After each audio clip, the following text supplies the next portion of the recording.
We don't want to feel bad about not having what we want and not being who we want to be or doing what we want to do. So we tell ourselves a story. People tell themselves a story to make it okay to not go after what they want.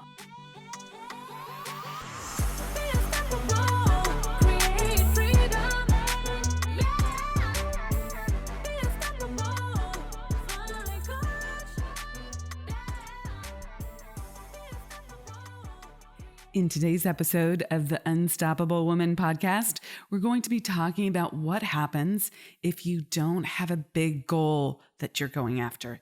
That's really exciting for you and that is pulling you forward. What happens if you don't have something that is drawing you forward, that you can claim and go, that's what I'm going for now?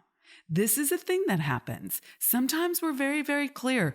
I'm going for this. I want this. This is my goal. And other times we get ambivalent. What does that actually mean? And what do you do about it? Because it's so essential for living your best life. So we're going to be looking at what this means, its causes and its effects. It's the result, what happens when you're in this, and how to work it out. We're going to be looking at that law of cause and effect over and over and over again to see how this actually plays out and what you need to do to turn it around so that you can live your best life. Your life lived at its highest potential, right? You living at max potential. Now, your potential is infinite and it will constantly grow, consistently grow, continuously grow as you grow. Once you get to that next level, you'll see that you actually have more potential. And let's state it right off the bat. If you're not claiming your desire, that most immediate thing that you're going after, you'll never reach that first level of maximizing your potential. And then you won't see the next level or the next level after that. It only becomes apparent to you once you step forward.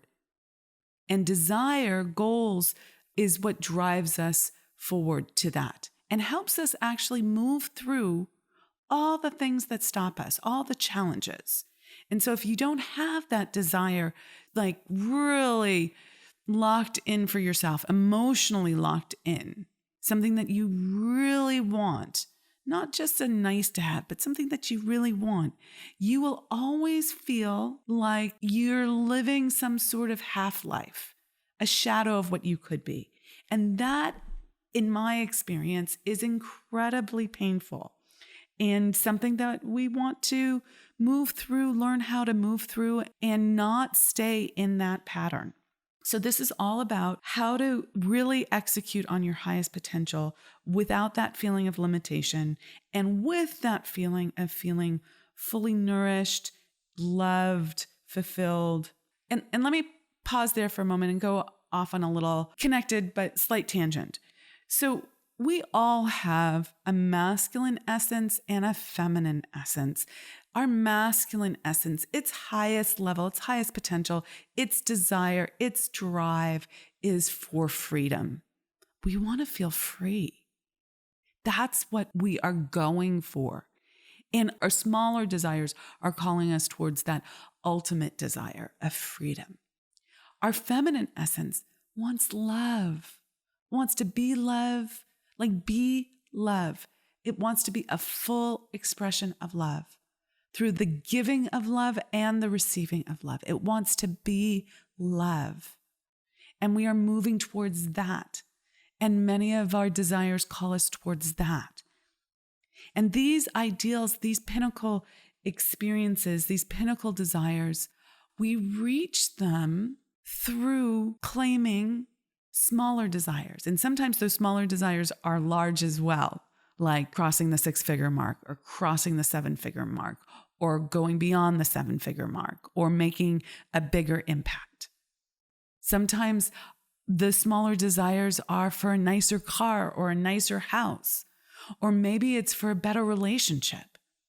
But again, small and large is relative. Law of Relativity says nothing is big or small, good or bad. until we compare it to something else. So these pinnacle desires, are going to be larger than your interim, smaller desires, which can still be large. Okay. Hope that landed. Okay. Now, the next thing I want to say is that we are all on different paths towards achieving these pinnacle desires, towards achieving our highest potential. And those different paths are defined by our desires. What we love to do, what we're called for to do, what we are driven to do, what we are motivated to do. And we are called forward on our path, our unique path, through our desires. And this is really important. There's lots of talk about defining your why or really getting clear about your purpose. And those are very important, guys. I'm not dismissing those or denigrating those or anything. But I will say that when I started on my path of this business and growing this aspect of my life, which has turned into my purpose, I did not know what my purpose was. I didn't even say I would like to find my purpose. Some people have that more clearly defined. I think that comes from hearing people say, what is your why and what is your purpose?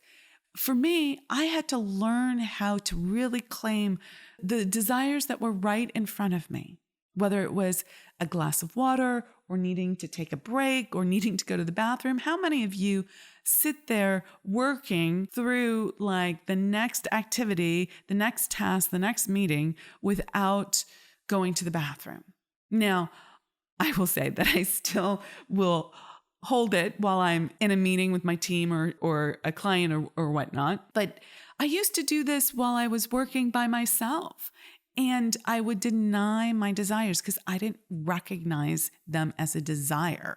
I was suppressing them. Now, that's a really sort of base example, but desires can be as simple as that. I am hungry. I am thirsty. So bodily needs.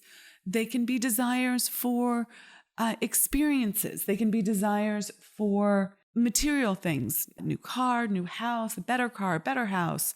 They can be a desire for a nicer trash can or a new plant in your kitchen or new pots and pans, right? Like there's a whole breadth of types of desires. They can be very small. And I would suggest that in the beginning, if you're having trouble claiming your large desire, what you were put here on earth to do, then start with smaller ones. Start with what's in front of you. What do you want to do today? What do you want right now? What is your body calling you forward into wanting? And really start acting on those. And if you feel limited, like I want to spend the day reading on the couch, but I need to go to work or I need to do X, Y, and Z, you need to not deny that desire, but you need to figure out a way to integrate it. Can you spend 10 minutes doing that? And then can you also spend some time figuring out how to create a life that supports that? This is how desire is causative. It's a cause set in motion. And the effect, if you let it work through you, is growing your life, bigger changes, right? If let's say you have a desire to read on the couch and you either have a corporate job or you work for yourself, but there's too much on your plate right now and you can't take that time off, you need to start making different choices. Little ones. You don't have to go whole hog right in the beginning, right? You don't have to quit your job, though for some people that might be the case. But you do need to make incremental yet quick changes. This is how desire is causative. If you claim that desire, say, I really want that. I want a life where I can do that. Then you have to start creating a life that you can do that. And then what are those action steps? What are those things that you need to do? Okay. So I use the word desire to really bridge the gap between the small little desires and the super big desires like purpose and goals. And when you do that, and just a moment there, again, law of relativity, what's a small desire for me might be a large desire for you. That's okay. If that's your perspective, use that. What's a large desire for me might be a small desire for you. You might be far beyond that in that area of your life. So don't compare your desires to anyone else. Compare them to where you're at.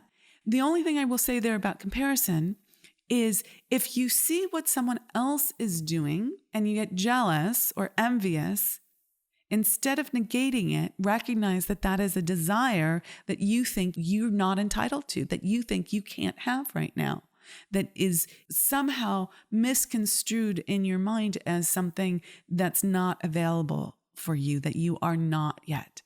And instead of negating it, pause right there and claim it and use it as a cause. Use it as something that is going to draw you forward into action to really achieve that thing that you might be dismissing right now, but actually really want. Okay, so desire is causative. It is what really, motivates us. And yet, one, I want to say, and we'll get to this a little bit later as well in the teaching in this episode, that fear is often a big motivator right now. So there's two motivators for human beings. There is moving away from pain and moving towards pleasure. So we've got fear and we've got desire. So I'm speaking right now here of how desire is causative, and it feels so much better to be motivated by that versus motivated by fear or wanting to avoid, pain. We are told, though, that desire is bad, that it's bad to want, that wanting causes struggle, that wanting is ego and attachment, that wanting will hurt you and others, and to let go of all wants because wanting makes you greedy and bad. And this all implies that it's a zero-sum game, that there's a limited pie, if you will, and that if I get my desires met, someone else is going to lose. But that is a false construct. It's one that many of us were brought up to believe, but it's a false construct. We live in an expanding universe. There is more for everyone who desires it. You have to claim that desire. And I know, let me pause here. I know if you're struggling with cash flow, I know that if you're struggling with, generating income, and I was for many, many years, that's really all I have to do is want it. No, not all you have to do is want it. Don't misconstrue this.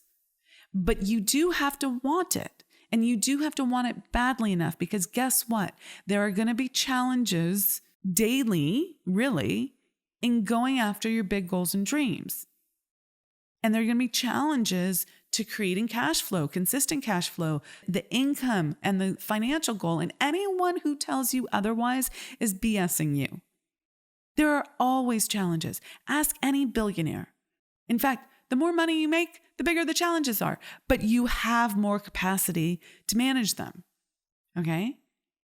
But when you're a billionaire and you're making deals that are multi-million-dollar deals, the risks are much bigger than when you're making $5,000 a month or $2,000 a month. It's a totally different ballgame, but you've moved through the challenges at a lower level of income so that you can have the capacity at that higher level. So anyone who tells you that there won't be challenges is BSing you. So you have to want it badly enough. That cause, that desire has to be strong enough in you that you will stay the course, be persistent, be determined to move through whatever challenges come your way. Okay, so now why might we think that wanting what you want is bad? And here, when I say wanting, there are a lot of people who don't like to use the word want because it implies a lack.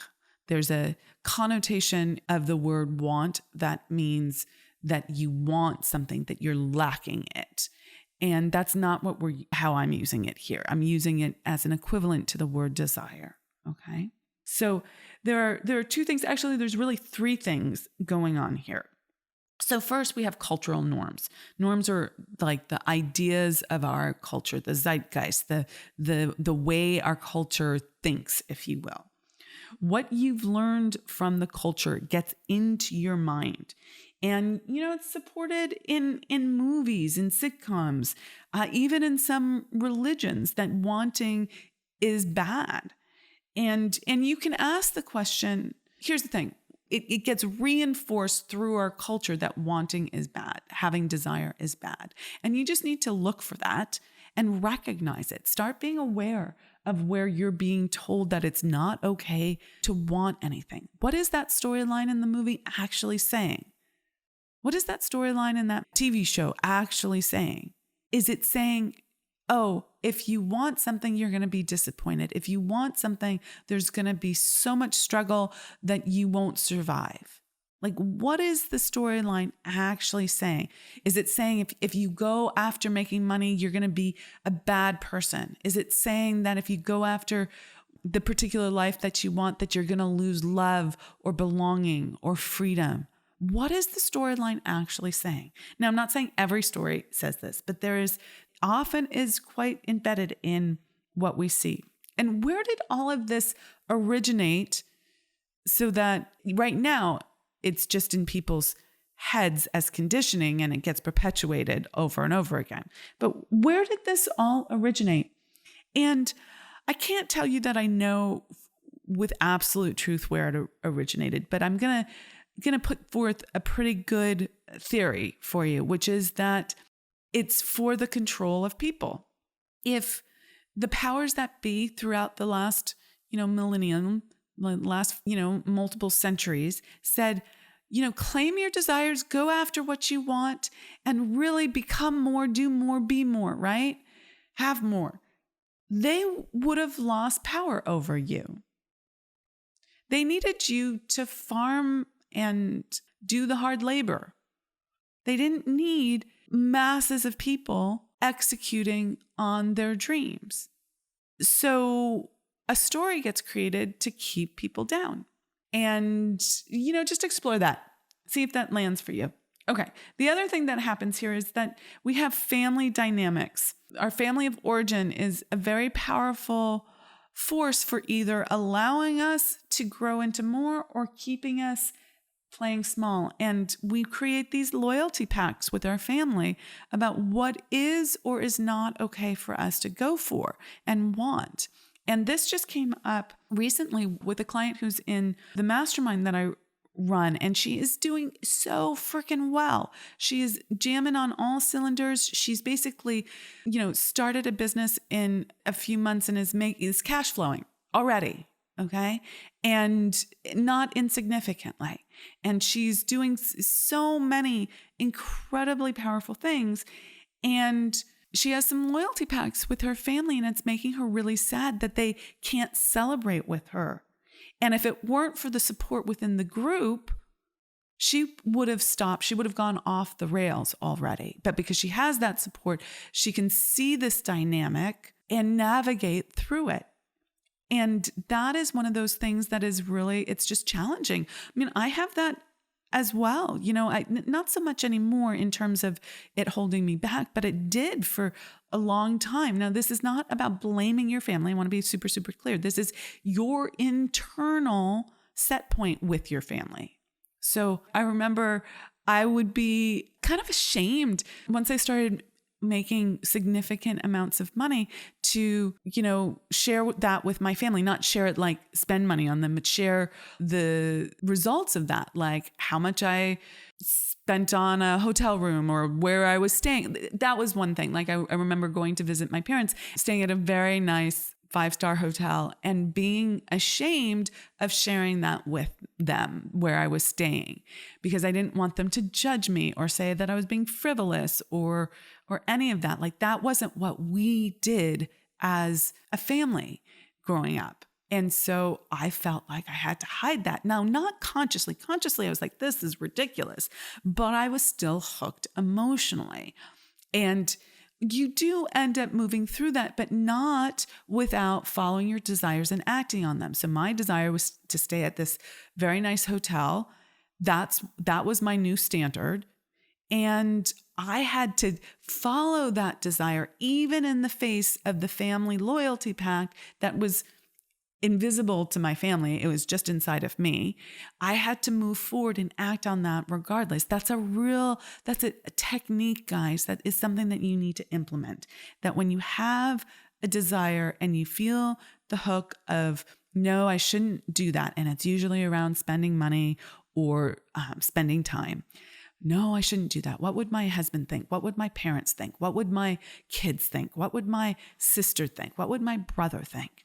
Any of that, you have to recognize it for what it is and continue to move forward. Do not stop there. And the third thing that really locks in this concept that desire is bad, something that you should dismiss, or that wanting is not for you, that's somehow wrong or bad, is this.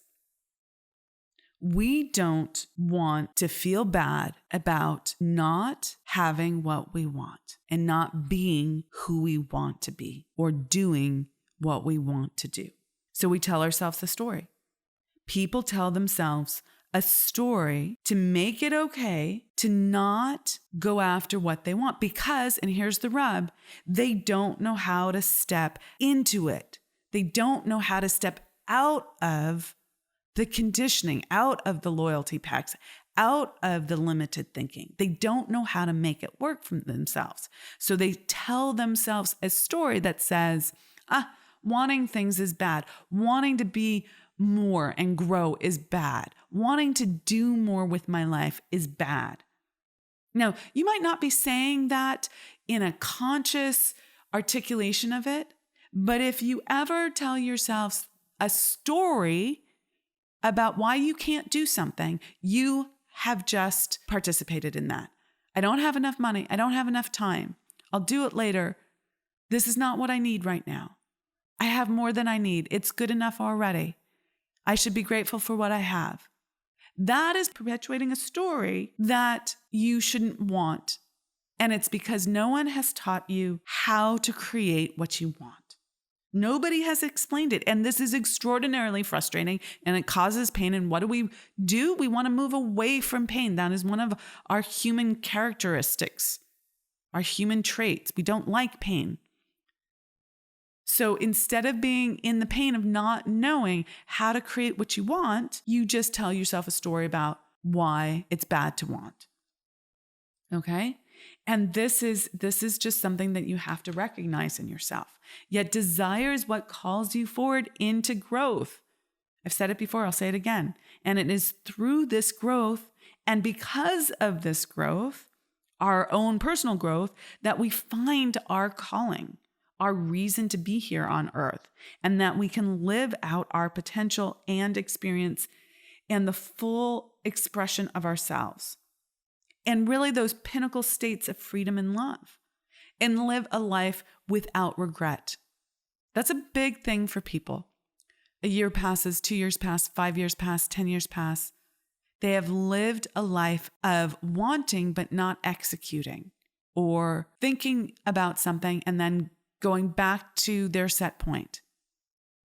And it's painful. You don't want to have that regret. Nobody does. And some people just tell themselves a story to make it okay.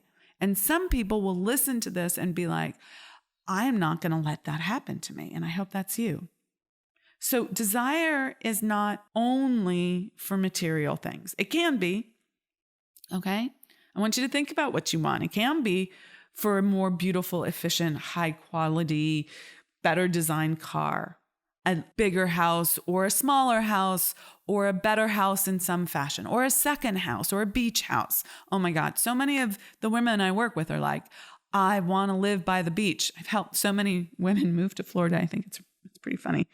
So it can be for a house. It can be for a ring. It can be for material things. It's totally fine. Okay. My wants are not necessarily going to be your wants. Your wants are your own. What do you want? Okay. Heck, it could even be for a microwave. I just moved into this beautiful new house and I didn't like the microwave. It was under the counter and it was really hard to reach the push button to open it. And then you had to like squat down to like get in and out. And yes, you guys, this is a first world problem. I get it. Okay. You could sit there and tell me that, oh my God, Amira, you're so entitled. Look at that. It's perfectly fine, that microwave. And sure enough, it is perfectly fine. But I want something more. And so I am going to exchange that microwave. I already have actually. And I've installed, it just got installed a couple days ago, this great new microwave that has a drawer. You push a button and it pops out, rolls out smoothly. And it's so much easier and gracious and beautiful and efficient. And I freaking love it. And my assistant is like, oh my God, that's the Mac Daddy of microwaves. Who knew I wanted a nicer microwave until I had that experience? Now you have to back up these desires with the knowledge of how to create income for yourself, how to create money. So I want to be super, super clear here. I'm not saying spend money you don't have. I am saying take a risk on good investments for yourself so that you can learn how to create more money. Okay? Some desires are in investments for ourselves that create a knowledge of how to create more money. That would be like a coaching course or a certificate course. Now, let me say something about certificate courses. Sometimes there's technical knowledge that you need to learn in the path of growing your business, but sometimes the technical knowledge is just an excuse to avoid the more challenging stuff that's required in growing a business. And I fundamentally believe that you have to learn how to grow yourself and your business. They're concurrent actions. They go hand in hand because guess who is growing your business? You are. So you have to learn how to grow yourself as well. So, okay, I went off on a little bit of a tangent there, but I hope that made sense. Circling back, desire can also be for qualities like peace or ease or connection or presence or fulfillment or pleasure. Right? That like we can desire states of being. And that is beautiful. You want something. What is it? And use that as your driver, your motivation to grow and expand and become more. And use it as the means through which you personally add to life. How do you contribute in your unique way? And then the next question is, what happens if you squash this and make it wrong? Not even consciously. I'm not even talking consciously. Sometimes there's a conscious decision, right? You're like, I want that microwave, but I have a perfectly good microwave. No, I'm not going to get it, right? Like that kind of conscious decision to squash the desire. I'm not talking about that. I'm talking about the unconscious ways you squash desire. You'll have the experience of immobilization, like this liminal stalling out, like you're stuck in this liminal plane where you're just stalling out and going through the motion, but not really jazzed or excited or motivated. You feel stuck. This is you. If you're experiencing this, this is you not knowing how to claim your desires, feeling like you don't know what's next. That's another aspect to this, another sign that you're not claiming your desires. I often ask women, well, tell me what you want. Because what I do is I help people execute on what they want. So tell me what you want. And oftentimes she'll say, I don't know. But here's the rub, you always know. But it can be suppressed and locked away and very difficult to access because it doesn't feel safe to own it. Sometimes it's because she's already achieved so much and she's reached the limit of what she thought was possible for herself. Like her self-image has already like been met, right? Like growing up, she thought reaching 6 figures was the pinnacle. Once she reaches 6 figures, then she doesn't know what to do with herself. That's a thing that happens. That certainly happened for me. That happened for me at 7 figures, right? I was like, after I reached that, I was like, well, I have everything I want. What else do I want? I couldn't see more for myself. And that really caused me to have, again, law of cause and effect, a bit of a plateau with my business for a few years because I couldn't really see what I wanted next. And that's important to recognize. That's a stalling out. So know that it's super important. Like one way around this is to put yourself in an environment where you're seeing more. Super important. So that could be a mastermind coaching environment. That could be a life experience that you have. Like I'm planning a trip to Paris for a small group of female entrepreneurs, and it's going to be next level. And it expands how you see yourself and what's available to you. And yet that's a challenge for people to step into because it's more than they think they're worthy of now. And yet they want it and they want to step into it.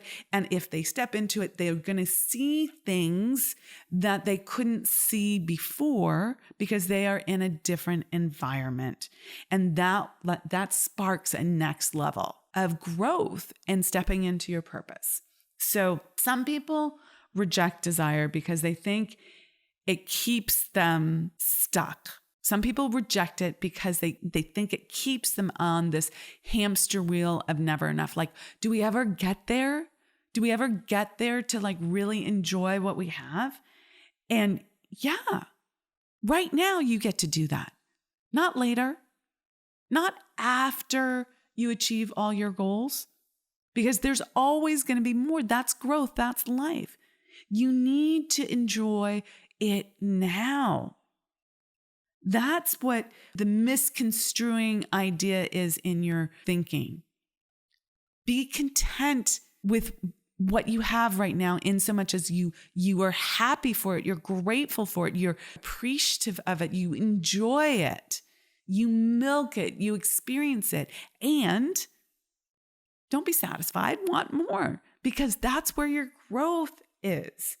That is where your growth is. And you want to be motivated by what you want, not by the fears that come up. And some of the fears that come up for people and some of the reasons why they dismiss their desires is that they're afraid that they're going to set a goal and not meet it. They're afraid of the disappointment. And that's a big demotivator for people. They will not claim their goals because they're afraid that they're going to try and be disappointed. Okay? But that's a misunderstanding. That's being in ignorance. That's not understanding the laws of success, the laws of the universe, how the laws work. When you do know them, when you do understand them, when you are applying them and you know how to apply them, you step out of this ignorance and any story of limitation into 100% knowing of how to acquire, achieve, and realize anything you desire. And then it becomes so much fun. It's like, oh yeah, I want that. Game on. Okay? I know how to create. I know how to manifest. I know how to be the woman who gets what she wants, who receives what she wants. And I want that is a calling forward. It's a cause. And desire is causative. Will you go after that? Or will you squash your desire with a story? That is a big question to ask yourself. And a story looks like, I don't have enough time. I don't have enough money. I'll do that later, some other time. Some distraction comes up and says, this isn't for me. And that looks perfectly justifiable and reasonable and appropriate in the moment. And here's a big tool, guys. Watch out for your most appropriate, reasonable excuses. Watch out for them. They are the ones you'll believe easily, and they are the most nefarious. You'll stop right there. That's the moment you self-sabotage and stop. It won't look like it's stopping you. It will look like a perfectly legitimate reason. Like, I don't work on weekends. Or I can't do that. I don't have childcare. Or I've got plans already. Or I already have what I need. Or I'll do this next time. Or I need to maximize what I've already purchased. All of those are perfectly reasonable things. Whatever it is for you, pay the freaking attention to it. Whatever it is for you, pay attention to it. That is a huge, huge, huge, like flashing neon sign right there. That's you stopping. And you have to make a quick decision in the moment to go after what you really want and not come up with excuses. This is where you are going to have to move some mountains for yourself, what look like mountains right now to you, but aren't really. They're just counter to your programming and your self-image that says that's not for me and therefore stops you. Okay? Don't listen to that story. Everything you want is on the other side of that story. Everything. Your freedom, your ease, your love, your connection, your peace, your flow, your meaningful life, your fulfillment, your purpose, your impact, and yes, your flesh bank account, and all the things that money can buy. Say yes to your desires. Did you hear me? Say yes to your desires. Go after them. Let them be a cause set in motion. Okay, with that, we're going to wrap it up. Thank you so much for listening. If you loved this episode, I'd appreciate, my whole team would appreciate a 5-star review on iTunes. We'd be so incredibly grateful for that. And any sharing of this podcast that you want to do would be also incredibly powerful for what we're doing in this world and the impact we're trying to make. So if you'd like to share it with your friends or on social media, we would greatly appreciate that. Okay, rock it out, be unstoppable, and I'll catch you in the next episode.